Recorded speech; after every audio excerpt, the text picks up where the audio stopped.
भगवान राम को नमन। रामायण के सभी पात्रों को नमन। सभी राम भक्तों को प्रणाम। राजा दशरथ भगवान राम के लिए क्या विचार करते? राजा दशरथ भगवान को क्यों राजा बनाना चाहते? राजा दशरथ ने सभी राजाओं को बुलाया और राजा दशरथ की सभा में आए हुए अतिथि कैसे लगते हैं, राजा दशरथ कैसे विचार करते हैं कि जैसे ही मैं राम राज्याभिषेक कहूँगा तो प्रजा कितनी आनंदित होगी। राजा दशरथ अपने मनोभावों को कैसे देखते हैं। राजा दशरथ सभासदों से क्या कहते हैं। प्रभु राम का राज्याभिषेक का प्रस्ताव राजा दशरथ कैसे रखते हैं। आइए ये भाव देखते हैं कि राजा दशरथ भगवान राम के लिए क्या विचार करते हैं। मोलगी पर जा स्नेह अपारा,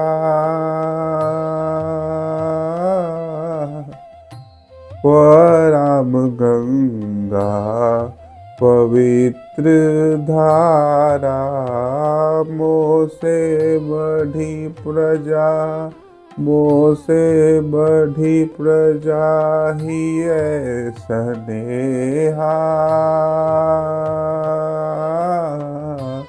सो तिलक उपहार उन देहा। मेरे प्रति प्रजा का स्नेह अगाध है, किंतु श्री राम को प्रजा गंगा के समान पवित्र मानती है।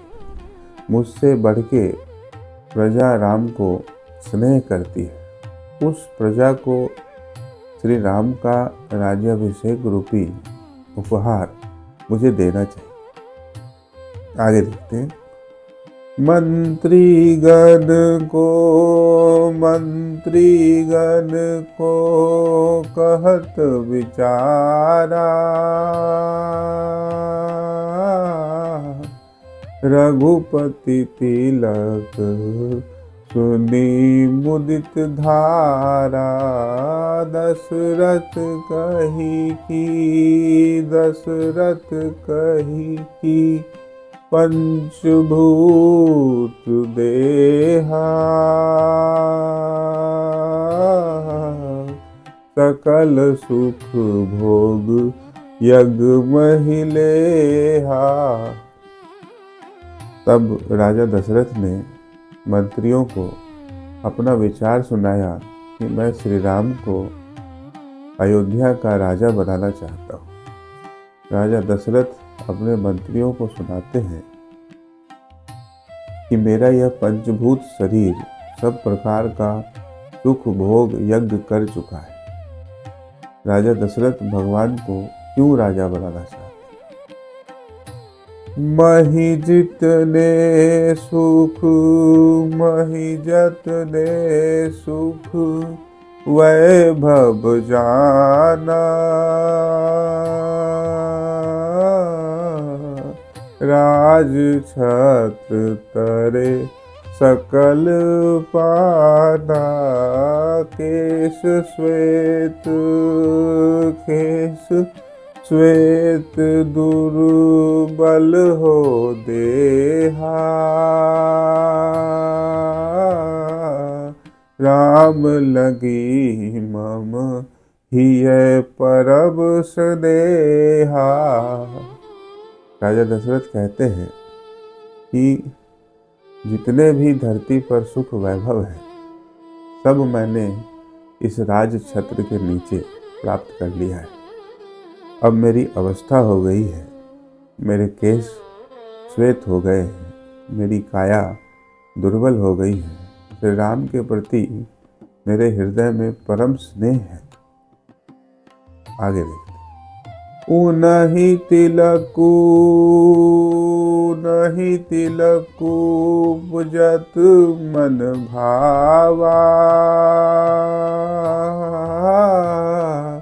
आपुन मति राउ जन सुनावा।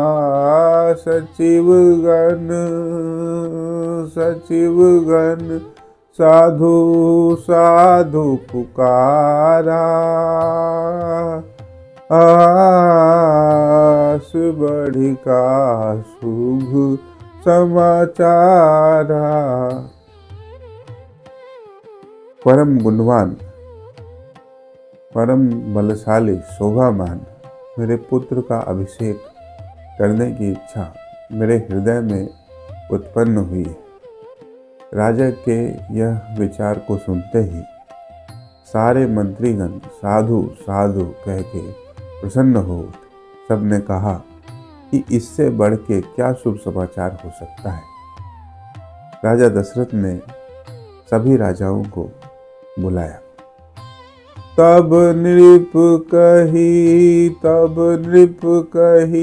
सामंत बुलाही। प्रधान पुरुष स आही। अवध आमंत्रण सब ही जाई। बेगी अनेक जन अवध आई। तब राजा दशरथ ने सामंत को बुलाया और कहा कि सारे प्रधान जनों को बुलाइए। अवध का निमंत्रण सभी को भेजा गया। शीघ्र अनेक जन अयोध्या आ गए। आगे भाव देखिए। कै पति निमंत्रण न जाई। ना मिथिला से जनक बुलाई। सुर प्रेरित यह मति उपजावा। निज संबंधी बादी सुनावा। कई देश और मिथिलापति राजा जनक को निमंत्रण नहीं भेजा गया। यह भाव दैव प्रेरित ही था कि ये दोनों निज संबंधी हैं। इन्हें बाद में श्री राम के राज्याभिषेक का समाचार दे देंगे। राजा दशरथ की सभा में आए अतिथिगण कैसे लगते हैं। जस बहुत शुभ ग्रह एक ठामा। तस पधारे लोग तह ठामा। सूरजमुखी सूर्य दिशि जाई। सोई भांति दशरथ को पाई। राजा दशरथ की सभा में बहुत से लोग आ गए। जैसे अनेक शुभ ग्रह एक स्थान पर आ गए हों, ऐसा ही राजा दशरथ का सभावन लग रहा है। जैसे सूरजमुखी का पौधा सदा सूर्य की दिशा की ओर जाता है, वैसे ही सभी सभासदों की दृष्टि राजा दशरथ की ओर है। आगे भाव देखिए। अंजुलि जोर देवत सन्माना। दशरथ ही है अपार सुख पाना। उनके मन यह भाव समावा। सब प्रसन्नता पूंजी पावा। सभी सभासदों ने अपने हाथों से कर जोड़ के राजा दशरथ को सम्मान देते हैं। सभी को देख के राजा दशरथ बहुत प्रसन्न होते हैं।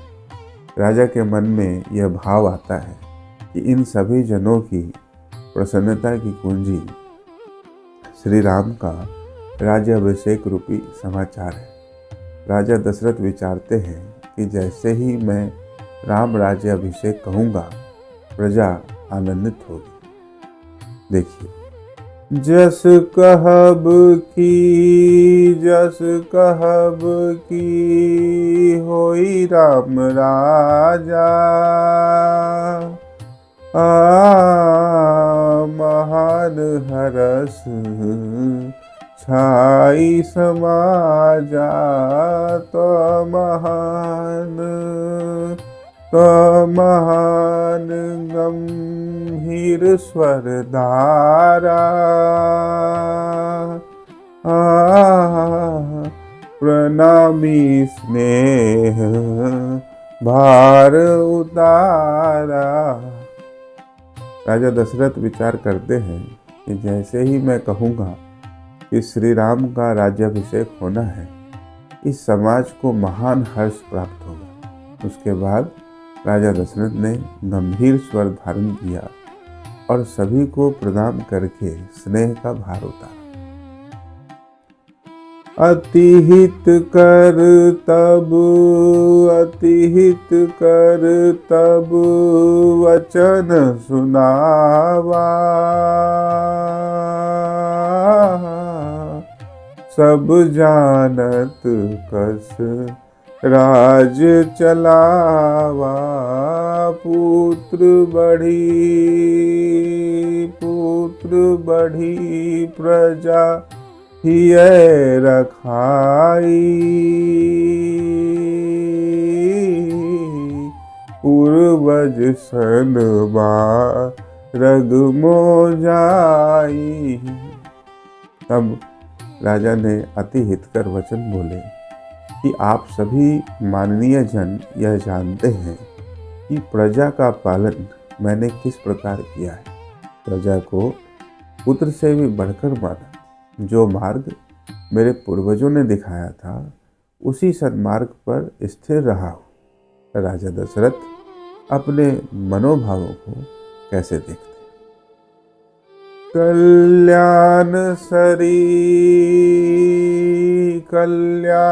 सरी विमल जल भागा,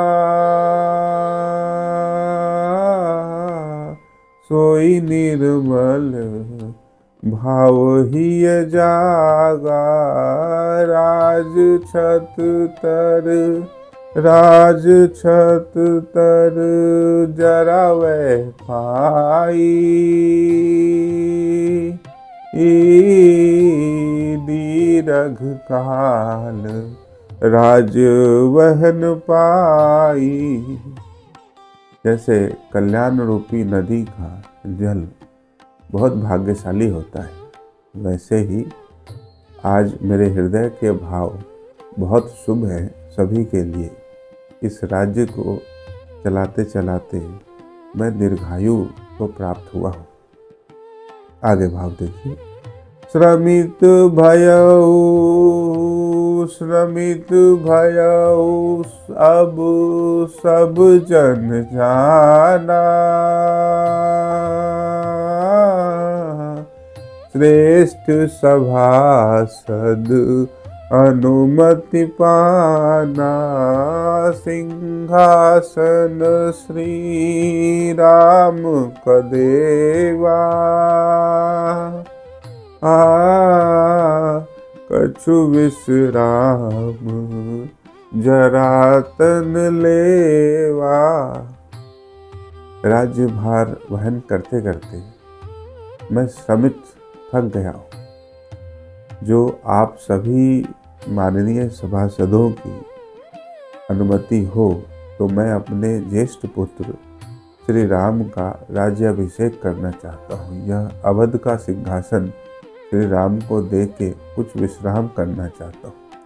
राजा दशरथ सभासदों से क्या कहते हैं? मम सुत महाबाहु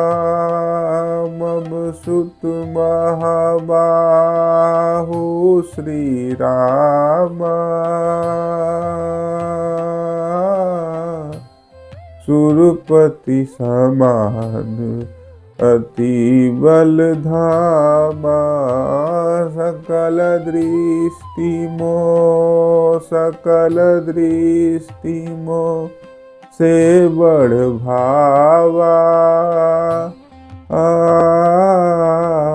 राव कृपाओ नहीं नृप बनावा।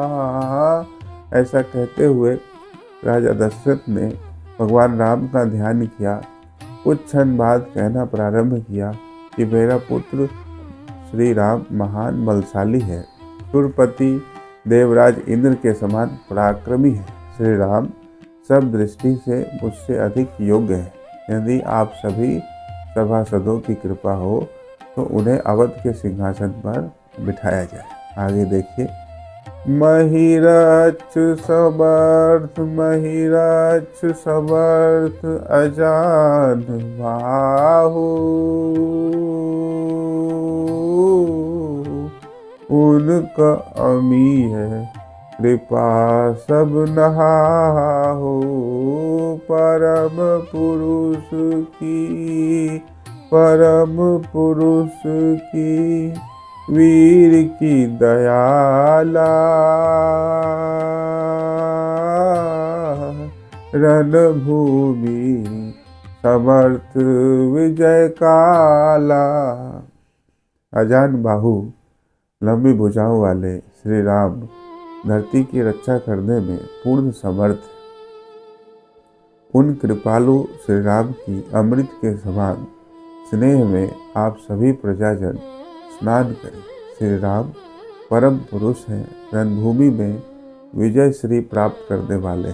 प्रभु राम राज्याभिषेक का प्रस्ताव कैसे राजा दशरथ रखते हैं, इस भाव को देखिए। भोर पुष्य नक्षत्र शुभ आई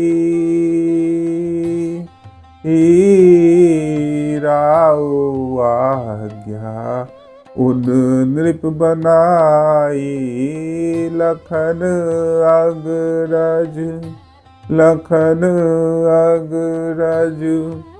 सत्य पथ गामी